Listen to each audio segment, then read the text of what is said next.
They're waking up. I have people call me in the middle of the night.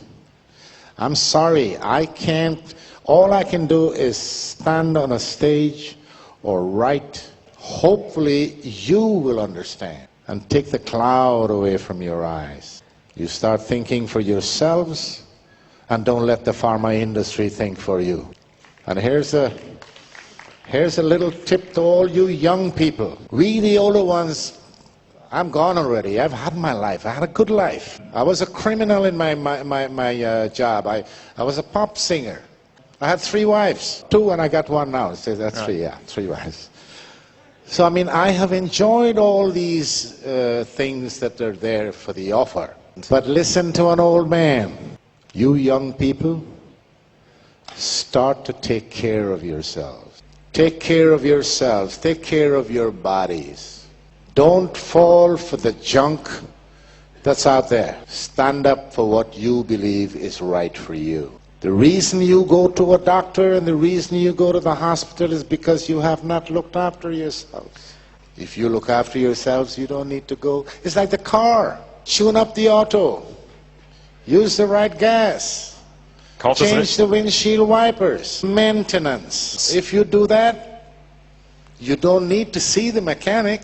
But if you don't maintain the car, then you have to go to the mechanic. It's not going to run properly. It's the same thing with your life. So, I am not going to get into more details about all of this. I've told you some of the important facets of the pharma industry, and you can believe it, you can take it to the bank, what I have said to you. You can do your research and you will find that I have worked in every single department except production. All the other facets of the industry, I have worked in them. I know. So, ladies and gentlemen, it's been very nice meeting you people. I will now leave this speech open for questions. If you have any questions. There seems to be a contradiction between the 2 presentations. Codex Alimentarius wants to eliminate populations. So how does Big Pharma ensure future profits if Big Pharma is killing off the people? Big Pharma is not killing off the people. But that's what Madame Leibov said. That's the goal of Codex Alimentarius. Okay. Let me. What I have heard from her, and what I have thought about is that she said that Codex Alimentarius, they make you sick with the food, right? Let me ask you a question. Are you with any organization? Sind Sie Teil irgendeiner Are you with Gruppe? Scientology or any of these? Not at all. No, not at all. No. Scientology came up to me out there. From no organization at all. No. I don't take any drugs, by the way. So we're getting, I just go to the homeopath. We're getting. Oh. Yeah. Do you believe in what you're getting from the homeopath?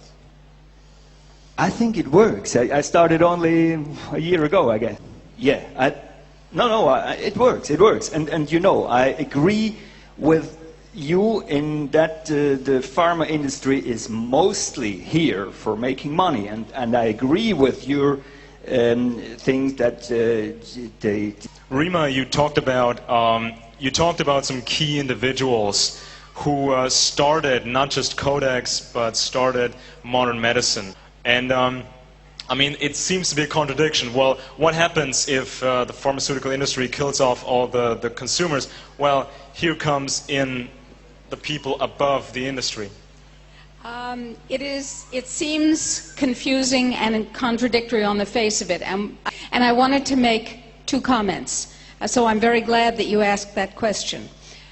The first comment is that in a consumer-based economy, what we're talking about makes no sense. In a consumer-based economy, you want more people to buy more things. But you remember in my talk that I talked about the neo-feudalists. We are moving toward a new economy. You may notice that the economy that we've all grown up with and understand is in its death throes. And this is no accident. This is engineered, carefully engineered over a very long period of time. The new feudalism, which has been predicted for hundreds of years, needs three classes of people. The new feudalism, as defined by the new feudalists, needs, first of all, the neo-aristocrats. The second class is their servitors, their servants, their serfs. And the third class is their technicians. In their insane planning, that comprises about 10% of the world's current population. Now, if they have their way, and I have treated, as a physician, I have treated a reigning monarch who explained that this was the plan that she was raised with. She was not a young woman. And the plan is underway. We have the power to stop it. I wanted to make one other point, and that was about what you were saying, John. In the United States, and you know that very often bad things come from the United States and spread to Europe and the rest of the world. In the United States, there was a law enacted which was signed into law by the twice unelected President of the United States, George Bush. Yes. That law is called the New Freedoms Initiative. The New Freedoms Initiative, signed into law in November 2004, says the following. It says every child in the United States, including unborn children, must be screened for mental illness. This was a study done by the George Bush's Institute for Mental Health in Texas. That's right. Which was built by Eli Lilly and Company.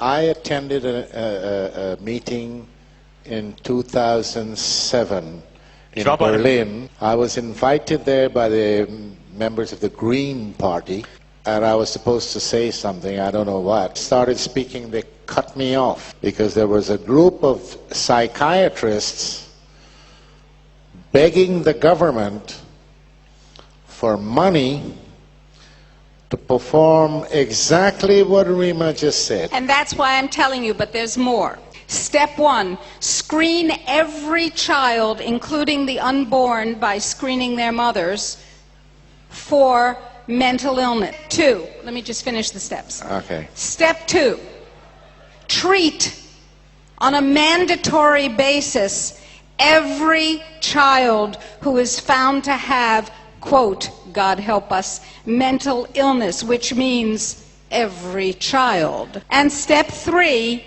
screen and treat on a mandatory basis every single person who has any contact with children, because we have to protect the little dears.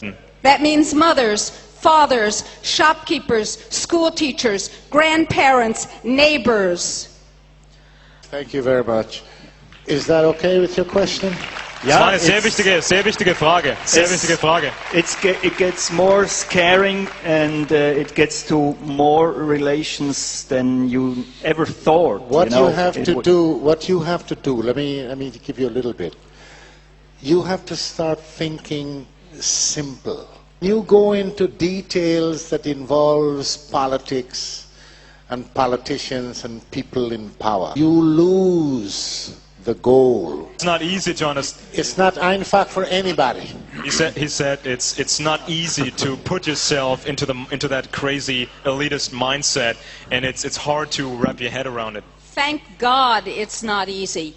Thank God it doesn't make sense to us without work. Thank you guys. Thank you for your question. Thank you for your answers. All right, good. Okay, vielen Dank für den unglaublichen Vortrag. Thank you very much, ladies and gentlemen. I hope I see you again. Ich hoffe. Oh, don't forget, the book is on sale over there.